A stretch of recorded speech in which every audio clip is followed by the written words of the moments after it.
余 Sir 咧，咁今日同大家介紹翻咧就係嗰個 stage analysis 啦，即係個階段分析嚇。咁喺技術分析裏邊咧，咁階段分析係比較普遍、比較多股民會用嘅一個技術分析嘅方法啦。咁佢係由咧 Stan Weinstein 咧提出嚟嘅。咁佢又將股價咧就運行嗰個生命嘅週期咧分為咧以下4個階段啦。咁第一個階段咧就係整固嘅階段啦。咁咧就第二個階段咧就係呢一個承接啦上升嘅一個階段㗎嚇。咁咧就絕大部分嘅投資者咧就捕捉喺第一個階段轉變成第二個階段咧嘅嗰個變化啦。咁啊第三個階段咧即係喺高位股價嘅時候咧，咁啊會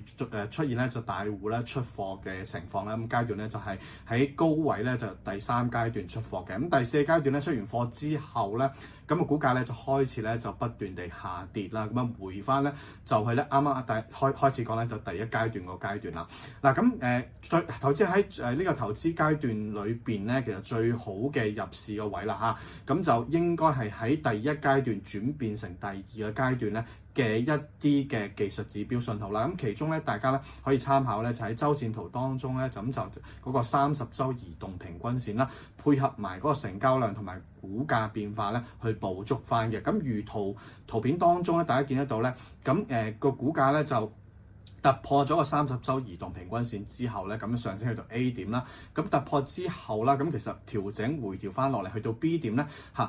掂到嗰個叫做咧就嗰個突破位啦，咁再上啦，配合成交咧就突破咧，咁呢度咧為之一個比較好嘅理想嘅買入點啦。嗱，咁呢個階段分析裏邊有啲咩嘅特徵咧咁樣？咁啊，除咗第四個階段大家要避免開喺第三階段買入啦，然後呢個第四階段下跌咧而承受虧損之外咧，大家要記住咧，買股票永遠喺第一階段咧，咁其實咧就捕捉去到第二階段整固當中咧，個突破位開始買入都係唔遲㗎嚇。咁啊，股價咧突破30週移動平均線開始向上嘅時候咧，其實佢股價應該係會有一段嘅時間咧就走喺30週移動平均線之上啦。咁但係有時調整固嘅時候向下咧，係應該係喺嗰個入翻30週移動平均線嘅時候先至考慮去買入嘅。咁我哋需要注意啲咩咧？咁第一個咧就設定一啲風險管理咧，即係講止損啦。咁例如咧跌破咗個30週移動平均線嘅時候咧，作一個止損啦。咁股價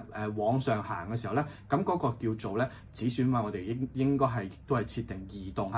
trailing stop loss 嚇。咁啊股票咧就喺第一次突破之後咧，可能有機會形成咧再叫做調整咧再上嘅一個整體個格局㗎嚇。咁啊順住個勢第二階段上嘅時候係我哋買入最主要技術指標呢個階段分析嘅重點啦。嗱咁如圖片當中顯示啦，咁啊呢隻嘅股份咧就係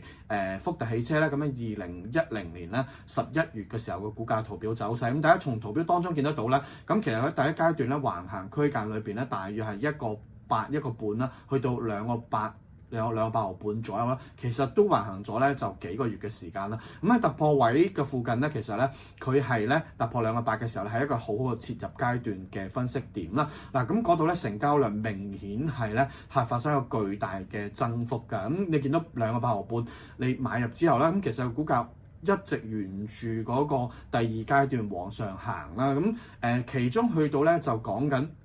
7月份嘅時候啦嚇，咁啊2010 7月份嘅時候，股價係跌穿過30週移動平均線之外咧，咁其實咧就喺